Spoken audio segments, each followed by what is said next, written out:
The room is quiet, no fanfare, no flashing lights. Just a man in a tailored suit seated calmly across from a foreign journalist. His voice is steady, almost chilling. His words cut with precision. If you slap me, I slap you. If you hold a gun to my head, I hold a gun to yours. If you threaten war, I threaten war back. And if you aim to destroy China, then China will destroy you. These are not metaphors, not exaggerations. They are, in Victor Gao's mind, the structural truths of a new international order. Gao is no mere analyst. He was the English interpreter for Deng Xiaoping during China's pivotal reform era. A former diplomat, a vice president of the Center for China and Globalization, and today, a vocal architect of Beijing's strategic posture toward the West. And when he speaks like this, cold, direct, unblinking, he is not threatening war. He is laying out a doctrine of equilibrium, a foreign policy of mirrored escalation. China will never fire the first shot, he says, but it will never allow you to fire the second. It is, above all, a warning. Beijing does not seek enemies, but it will not tolerate being treated as one. To understand Gao's posture, you have to understand what he represents. He's a vessel for a national memory, one that stretches beyond the Communist Party, beyond Mao, beyond even the 20th century. For centuries, China was the world's largest economy, a civilization of innovation, trade, and imperial stability. Then came what Beijing calls the century of humiliation, roughly 1839 to 1949, when Western and Japanese powers carved up Chinese territory, dictated its trade, and reduced its sovereignty to a formality. The First Opium War, the Treaty of Nanjing, the invasion of Beijing, the ceding of Hong Kong. All of these events are not just history lessons. They are emotional scars, scars that shape the Chinese worldview to this day. So, when Washington imposes tariffs, when American warships pass through the Taiwan Strait, or when US officials lecture Beijing about human rights, it is not perceived in Beijing as policy. It is perceived as provocation, as echoes of a time when China had no voice, no power, no agency. That time, Gao warns, is over, and the West, he believes, is struggling to come to terms with what that means. Because for the first time in modern history, the United States faces a peer competitor that does not aspire to be Western. China is not trying to become a liberal democracy. It is not applying to join the Western club. It has its own model, its own ambitions, its own story to tell. And in many areas, it is winning. China is now the world's largest trading nation. Its manufacturing output exceeds that of the US, EU, and Japan combined. Its power generation, Gao notes, is nearly 6 times that of the United States. It builds more infrastructure in a year than the US does in a decade. And it educates more engineers, produces more steel, and launches more ships than any other country on Earth. This is not just a numbers game. It is a shift in gravitational pull. A slow, steady recentering of global power away from the West and toward the Eurasian core. And that shift, Gao argues, is precisely why America is panicking. The tariffs, the tech bans, the blacklistings, they are not designed to reform China. They are designed to contain it, to delay the inevitable, to buy time. But China, he says, has already moved on. Nowhere is this clearer than in the rare earths industry. Rare earth elements are the invisible spine of modern life. They power smartphones, electric vehicles, missiles, satellites, and renewable energy grids. Without them, most 21st century technologies would cease to function. And China controls over 80% of the global processing capacity. Not because the West handed it over, but because Beijing invested decades ago, pouring subsidies into mining, refining, and research, while the West outsourced, deregulated, and disarmed its own supply chains. Now, China holds the keys, and Gao is blunt. If Washington continues down the path of economic warfare, China will respond by cutting off access to these critical materials. You want to treat China as an enemy, he asks. Then you will get an enemy.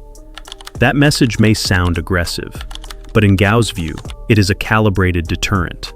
Because trade, for China, is not just an economic tool, it is a geopolitical weapon, one that can be deployed without firing a shot. China doesn't need to invade to impose costs. It can restrict exports, delay shipments, enforce inspections, or simply reroute supply to more cooperative partners. And rare earths are only one piece of the puzzle. China is also the largest producer of lithium, graphite, and cobalt.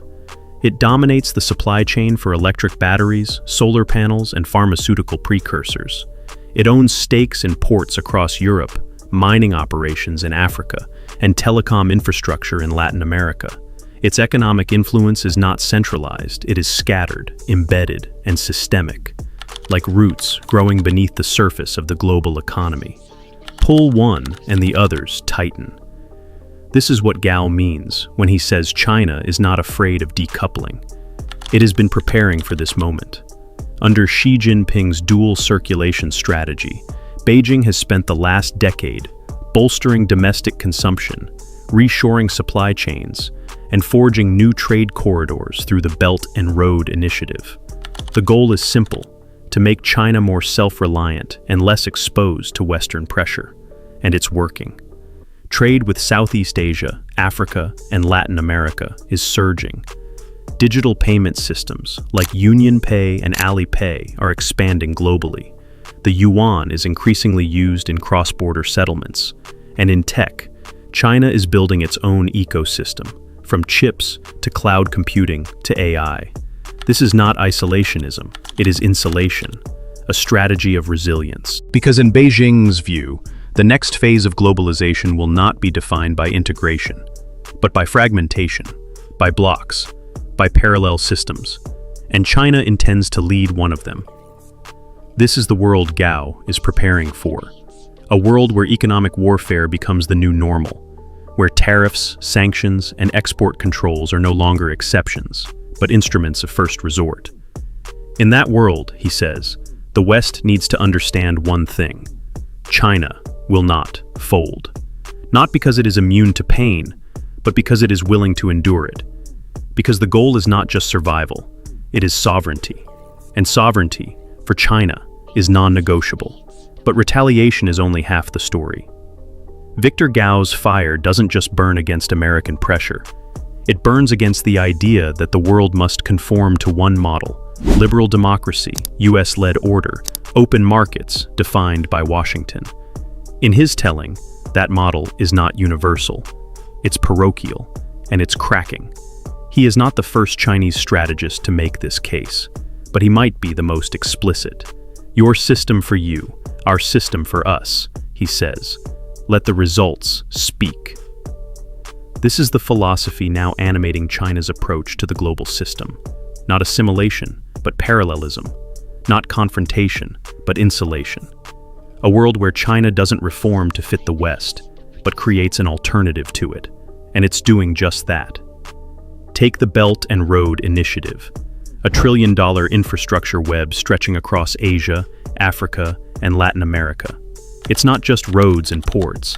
It's a reimagining of global logistics, finance, and even values. Chinese-built dams in Pakistan, Chinese-funded railways in Kenya, fiber optic cables in Brazil. But more importantly, Chinese standards, Chinese contracts, Chinese political expectations. Where the West brings conditionality, reforms, transparency, liberalization, China brings immediacy. No lectures, no strings, just roads, power, and deals. To Washington, this looks like debt trap diplomacy. To many of the recipients, it looks like a lifeline. And the success of that approach is altering the gravitational map of the world. In Africa, China is now the continent's largest trading partner. In the Middle East, it's the top buyer of oil from Saudi Arabia, Iran, and the UAE. In Latin America, it's displacing the US in sectors from telecom to agriculture. These are not ideological allies, they are pragmatic partners. And for many of them, China's rise presents a model. Development without democracy, prosperity without westernization. This is where Gao's rhetoric meets its real power. Because he is not just defending China, he is delegitimizing the presumption of Western primacy. He points out, correctly, that China has lifted more people out of poverty than any country in history, that it built a modern industrial base in a single generation, that it weathered the 2008 financial crisis better than most Western nations, and that it did all this, not by imitating liberal democracies, but by forging its own hybrid system. Call it state capitalism, call it party-led development, Gao calls it democracy, with Chinese characteristics. To Western ears, this sounds disingenuous, propaganda. But in Beijing, this is not spin, it's pride. And it's spreading. From Southeast Asia to Central Asia, from North Africa to Eastern Europe, more and more governments are questioning the assumptions that once seemed ironclad, that liberal democracy guarantees stability, that open markets require open societies, that the West will always be the center of economic gravity. And as Gao sees it, those assumptions aren't just wrong, they're dangerous, because they create the illusion of permanence, the belief that what worked for one civilization must work for all. That divergence is dysfunction, that power equals virtue. Gao challenges all of it. He argues that the world is entering a post-unipolar era, one where power is fragmented, where there is no single ideological center, where regions define their own rules, and where the idea of one-size-fits-all governance is obsolete.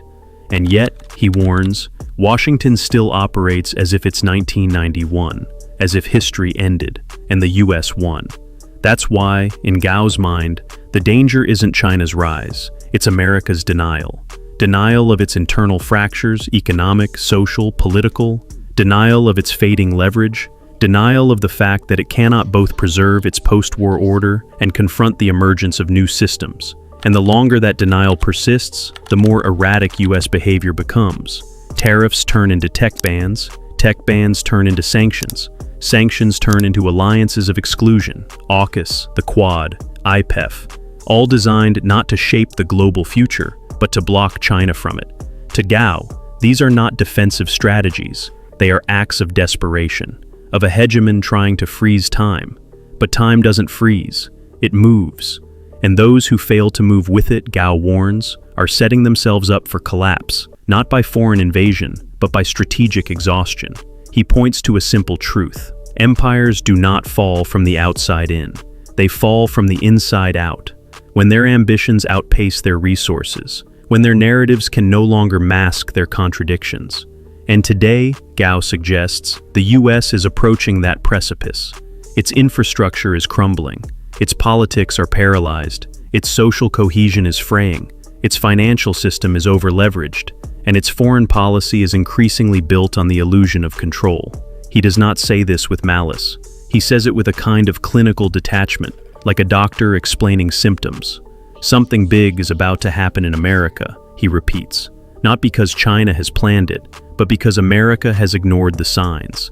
And in a world where resilience matters more than dominance, ignoring the signs is the most dangerous mistake of all. And so, the camera lens narrows again, back to Victor Gao, back to that single sentence that started it all. Something big is about to happen in America. It is not a threat, it is not a prediction, it is a declaration of momentum, one grounded in forces that long predate any election, any speech, any tweet. Gao is not forecasting a single event, he is diagnosing a condition, a civilizational inflection point, where denial is no longer an option.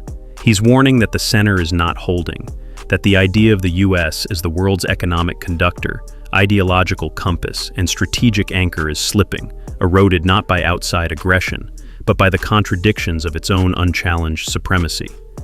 In his telling, this isn't a story about China rising, it's about America freezing, trapped between nostalgia and fragmentation, between the burdens of empire and the fear of humility. And here lies the bitter paradox. The more America resists the inevitability of change, the more chaotic that change becomes. The more it tightens its grip on a fading order, the more brittle that order gets, and the more likely that the next something big won't be a foreign attack or external shock, but a domestic unraveling, triggered by strategic overreach and systemic denial. Because this moment, this decade, isn't just a geopolitical reshuffle, it's a philosophical reckoning, a test of what stability means in a world where power no longer flows from a single source. For Gao, the future doesn't belong to those who dominate. It belongs to those who endure, who adapt, who recognize that hegemony is not sustainable and that multipolarity isn't chaos. It's the new equilibrium. He is not calling for war, he is calling for sobriety. For Washington to listen, not just to allies and insiders, but to rivals, to understand what time it is on the world's clock, not just its own. And his message is laced with historical symmetry. That just as China once had to wake from its century of humiliation, the US must now awaken from its century of exceptionalism, not to surrender, but to recalibrate. Because history does not wait for consensus, it moves, and those who fail to move with it are not remembered kindly. But Gao's warning is not isolated. It's part of a broader pattern, a wave of elite dissent from the very margins of the system America once built. Economists, diplomats, former allies, all are beginning to speak in tones once reserved for adversaries. They warn of cascading crises, climate, finance, migration, AI, and a superpower that treats every systemic challenge as a zero-sum competition. That frames coordination as capitulation, that fears humility more than instability. Gao's critique echoes them, but it adds one final note: inevitability. In his view, the American experiment is not over, but its exceptionalism is. The world will not be defined by one center, one model, one language of legitimacy. The world, Gao insists, is returning to pluralism, not because of ideological war, but because of geopolitical gravity. He offers no roadmap, no five-point plan, only a mirror, a stark reflection of a global system in transition, and a superpower in denial. That's why his words hit with such force. Not because they predict a single cataclysm, but because they expose a deeper pattern, a loss of strategic self-awareness, a confusion of tools for outcomes, a hollowing out of the very institutions meant to guarantee stability. And when the next shock comes, be it financial, military, or domestic, Gao suggests it will not be a wake-up call, it will be a verdict.